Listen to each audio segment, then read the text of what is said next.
wonderful viewers. Um, Welcome to Thomas and Claire's Italian Adventure part. I think this is actually part 8, I right? think this is part 8. Doesn't Um, matter. Venice. Venice.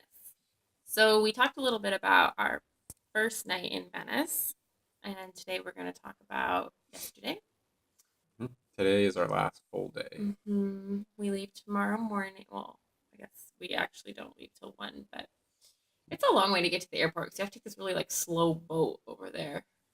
Which can lead us, us into talk about Venice. It's very unique because there are 0 cars, No and that cars. includes taxis, no mopeds, no. I haven't really seen many bicycles. No. Actually, It'd be there's so hard no to ride a bike. there's no delivery vehicles because these are all these little islands they call it, and all of the islands are just connected by little bridges, Like but the pedestrian bridges are bridges. they're like a few feet wide usually, and they're all stairs. So like if you had a bike, you just have to pick it up and carry it, and there's nowhere you Right. could really even bike because there's so many people. So like the alleyways are crowded. So yeah, it's just completely pedestrian or boat. So like this morning we were watching construction boats carrying in supplies and having to drop them off. Our the breakfast area has a really nice table that's outside, like in a little nook, and it's right on a canal. It's kind of fun to watch all the boats go by, and they're like actual like working There's like some taxis, but then boats, not there's like like a police boat and a fire person right, boat and like not a like a gondola, but more like real. yeah with prop engines and stuff. Yeah, that was fun. So let's see. Yesterday we had a nice breakfast. This place is really nice. We set out for St. Mark's Square, which has St. Mark's Basilica, which is kind of famous. The square itself is kind of famous. It's like really the only big space in Venice, um, which is kind of funny because it's like not even that Yeah, big. we But went to a number of squares in Rome that were easily twice as large. yeah, So it's not that big, but it's big compared to everything else here. and there's also uh, the Doge's Palace there. Which is like the president of the Venetian Yeah, in the Doge was like a it's like a public administration position. It was elected, but it was who was elected the from a head very of small contingent of possible people, yeah. and he was like the head of I don't know their government, but he didn't have supreme power. Anyway, so we went and we First, we went to a museum, which right. is on the other side of the square. And we did this because the ticket is a combo ticket and there's no line at the museum, but there's a huge line at Doge's Palace. Right. So we went to the museum first. So we got our ticket there with like 2 people in front of us. Mm-hmm. And we went through this little museum, which was actually kind of cool more for the fact that it ran along the length of the square. Yes, there's So windows like you you could could like look see down. out into the square and you're like up above it, which was kind of cool. And what did they have? They had So they some had some rooms that were sort of set up as like neoclassical rooms, and then they had just a bunch of different artifacts yeah, from Venetian history. a lot of cool chandeliers. Yeah, Murano glass is like a big deal because the island Murano's of right Murano's here. right there.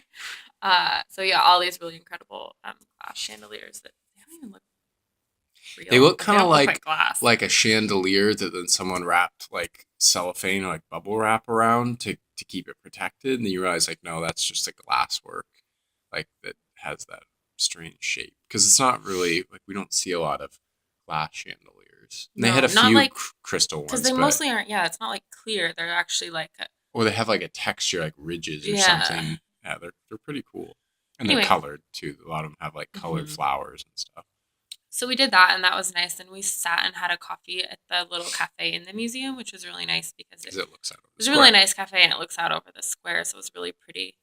Because if you sit in the square and have coffee, turns out it's like 20 euro because they charge you like a huge cover fee to sit there. Because that's where they have the orchestras that play. hmm So Anyway, so we did that. you're paying to sit there.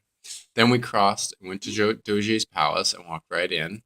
And we went upstairs and the first floor, which was their living quarters, was basically like you just walk through these rooms and there was like nothing in the rooms. Yeah, they weren't like furnished really And or that anything. part actually was probably not all that interesting No. because it wasn't really that lavish. They had really nice fireplaces, but there was like nothing Yeah, in it them. wasn't that exciting. And like the ceilings were very bare and like half the walls were just plaster. And it was kind of like, okay.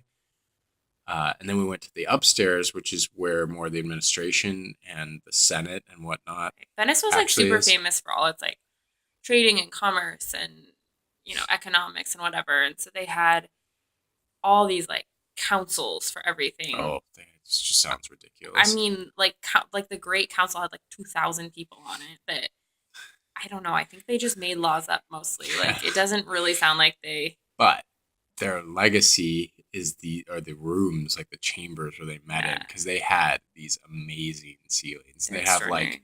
like frescoes on them, but it wasn't just all plaster. They were like framed sort of. So there was like all these intricate wood carvings with like gold leaf on them. So it was kind of like this giant ceiling of paintings and frames and just elaborate. Like they spent a lot of money in Yeah, I there. mean Venice was extremely wealthy for a very long time, so it's a huge amount of extravagance. Yeah, there was a lot. And then we went, the tour ends, you like go through sort of like the area where they did like trials, I suppose, and then you go into their prison, the ancient prison, and you cross through this bridge which is semi-famous. You cross over and then you go into the prison, and then we kind of like wandered through the prison and they all started looking the same, and Claire's like, "Oh, we're lost." I'm like, "No, no, no, I know where we're going." And we made it out of there and it all worked out. And then we came out and we were starving. So we went to this little place Claire found, which was awesome, which we might need to go back to today, which did takeout pasta. So they just had a couple simple things and they basically put it in like a Chinese takeout kind of container, like a white paper box. And it was only like €5. It was very filling. So we enjoyed that. And then we went and we were going to go into St. Mark's Basilica. And the trick there is it's free to go in, but there's this huge line. And the only recommendation we That had, line must have taken like an it hour and was a half. yeah, It's huge. it was like on par with what we've been saying, where there's just Yeah. these ridiculous lines. Well, the only tip we had for getting around it was, well, if you have a bag, you have to check the bag. Like you can't take a backpack. And if you check the bag and you get a little ticket, then you can go back to the entrance and show them your ticket, and they'll just let you right in. Like you don't have to wait in line. So we took our little travel backpack and checked it, and then walked right up to the guy and just waved the thing. And he just waved us right on in, and we just walked past like an hour and a half line, So went straight in. pro tip: make sure you bring a backpack. Yeah, bring and it. Yeah, don't be Because they shy. won't let Bring you check like a a tiny purse purse. or No, anything. so we stuffed Claire's purse in my backpack to make it look bigger, checked it, and then just walked right in. And then you don't have to worry about getting pickpocketed because that's like the biggest place That to get is, yeah, pickpocketed in like Venice. So. it's like the number one. So we went in, we saw the sights. You have to pay to kind of go into anything extra. So we didn't pay to walk right up to the main altar, but we could still see it. It's really interesting because it's much more Eastern European, like Orthodox, and that has to do with the way they traded with the Byzantine Empire so much. But it was very unique and it was really beautiful, and they had lots of mosaics on the ground, on the floor, and actually all up in the ceiling and the domes and stuff. But it was harder to see those because they were just further away, so they didn't really look like mosaics. They looked like any kind of painting. Yeah, it was really different than most of the churches we've been in It because was a lot again, darker. it was dark. It looked very mosque-like. I mean, especially Yeah. the outside, the sort of I don't know what you call those, but like the tower is very, If you look at a picture or of it, you any see like the Greek Orthodox type church, and yeah, so it was really pretty. And they supposedly have Saint Mark's bones which there. they supposedly stole from Egypt. Mm-hmm. So So those are there. that's interesting. And then we left and we took a few pictures and we made our way back here and we rested for a while. We were pretty tired. And then let's see, then we went to dinner and Claire wanted to do what Rick Steves calls a pub crawl. So there's this one spot where there's a number of these little like local What do you tavern call it? pub crawl. No, but what's the word for the thingy? Like chikechi? I don't know. Anyway, so we went to a bunch of little places and had, actually this was a really good place for like pub food because they have very fresh calamari and anchovies and artichokes and fried zucchini and stuff like that. And so we went to 3 different places and had their wines of the day. And Claire had spritz, and we had a lot of good food. But I think we were both feeling kind of, I don't know, Well, I wonky. was feeling kind of drunk. She was feeling drunk. I was just feeling kind of off. But we had a good time, and then we strolled back and took some pictures and uploaded our little video clip from the from the fruit market. Yeah, too bad the one. It like takes like 16 hours to upload one Yeah, of these like videos. the Tuscany Point One video is still uploading this morning. I don't understand. So let's wrap this one up so we have a chance of uploading it this decade. I know. No one will probably see it. So today we're gonna try and wander the streets more and enjoy our last day. Okay, bye.